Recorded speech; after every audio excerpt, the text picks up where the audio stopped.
খুলনার নতুন কারাগারে সর্বোচ্চ সুবিধা দিয়ে যুক্ত করা হয়েছে কন্টেম সেল। একই সঙ্গে নির্মাণ হয়েছে আধুনিক ফাঁসির মঞ্চ। খুলনার জেল সুপার জানান, 1912 সালে নির্মিত খুলনা জেলা কারাগারে এখন পর্যন্ত কোনো কন্টেম সেল ছিল না।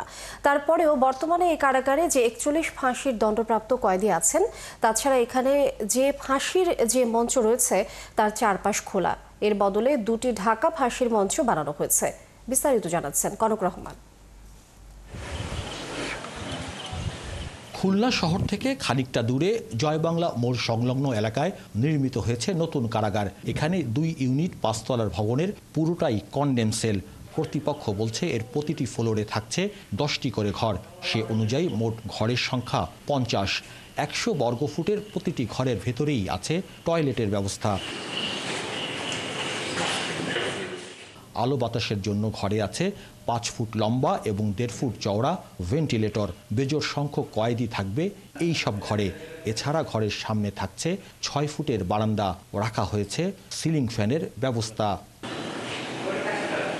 সার্বক্ষণিক বিদ্যুৎ ও পানি সরবরাহের ব্যবস্থা থাকবে। অবশ্য ফাঁসির দণ্ডপ্রাপ্তরা যেন এক ইউনিট থেকে অন্য ইউনিটে যেতে না পারে, সেজন্য প্রতিটি ঘর ও বারান্দায় থাকছে লোহার গেট। কন্ডেম সেল থেকে মাত্র 100 ফুট দূরত্বে নির্মিত ফাঁসির মঞ্চ। সেখানে একসাথে 2 জনের ফাঁসি কার্যকরের ব্যবস্থা রাখা হয়েছে। ফাঁসির ভয়াবহতা যাতে কেউ দেখতে না পারে তার জন্য মঞ্চটি টিন শেড দিয়ে ঢেকে রাখা হয়েছে।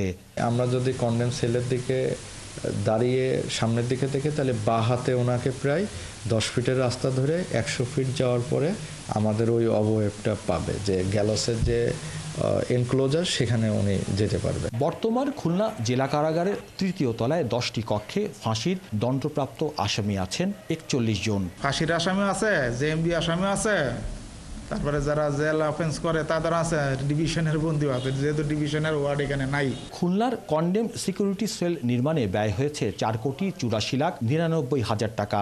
আর 1230 বর্গফুটের ফাঁসির মঞ্চ নির্মাণে ব্যয় হয়েছে 25 লাখ। কারা কর্তৃপক্ষ বলছে খুব শীঘ্রই চালু হচ্ছে খুলনা কারাগারের সার্বিক কার্যক্রম।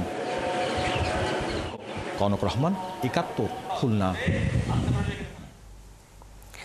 খুলনার নতুন কারাগারের খবর জানাচ্ছেন সহকর্মী কনক রহমান।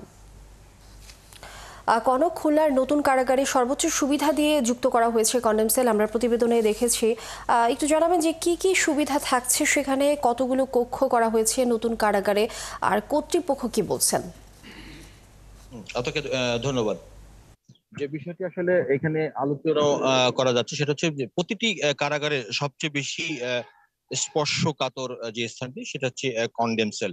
কারণ কন্ডেম সেলে ফাঁসির দণ্ডপ্রাপ্ত আসামিদেরকে রাখা হয় এবং এই কক্ষগুলো খুবই সংকীর্ণ, অর্থাৎ ছোট আকারে করে তৈরি করা হয় এবং প্রতিটি কক্ষের ভিতরেই বাথরুমের বা টয়লেটের ব্যবস্থা রাখা হয়েছে। এবং এই কন্ডেম সেলে ফাঁসি দণ্ডপ্রাপ্ত কয়েদিরা যেহেতু থাকেন, সেহেতু তাদের স্থানটি একেবারেই অন্যান্য যে সমস্ত কয়েদি বা যারা হাজতে রয়েছেন তাদের কাছ থেকে দূরে রাখা হয়।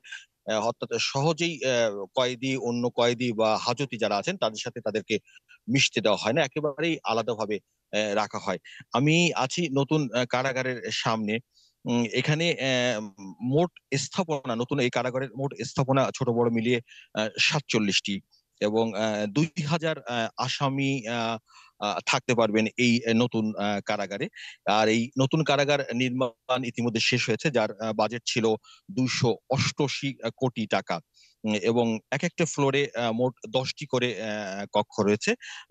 ব্যয় হয়েছে ইতিমধ্যেই এবং 1200 বর্গফুট জুড়ে যে ফাঁসির মঞ্চের কথা আপনি বলছিলেন বা আমার প্রতিবেদনে যেটি উল্লেখ করা হয়েছিল যে ফাঁসির মঞ্চটি আসলে 1230 বর্গফুট এবং একসাথে 2 জনকে ফাঁসি দেওয়া যাবে, সেইভাবে এই ফাঁসির মঞ্চটা নির্মাণ করা হয়েছে। এবং বাংলাদেশের অন্যান্য জেলা কারাগারে ফাঁসির মঞ্চগুলো যেমন ফাঁকা থাকে, এই ফাঁসির মঞ্চটি একটু ব্যতিক্রম, অর্থাৎ টিন শেড দিয়ে ঢেকে রাখা হয়েছে যাতে আশপাশের কয়েদি বা হাজতিরা ফাঁসির ওই সময়টুকু তারা যাতে দেখতে না পারে, কারণ এটা খুবই হৃদয় বিদারক একটি দৃশ্য, সেই কারণে এটাকে পুরো টিন দিয়ে ঢেকে রাখা হয়েছে। আর হচ্ছে একটি কক্ষে মোট 3 জন করে এখানে কয়েদি বা হাজতি থাকতে পারবেন, এবং বিজোড় সংখ্যা যেটাকে আমরা বলি। আর এখান থেকে আমাদের পুরানো কারাগারে যিনি বর্তমান জেল সুপার আছেন অসংখ্য তিনি বলেছেন ধন্যবাদ। ইতিমধ্যে দর্শক, খুলনার নতুন কারাগারের খবর জানাচ্ছিলেন সহকর্মী কনক রহমান।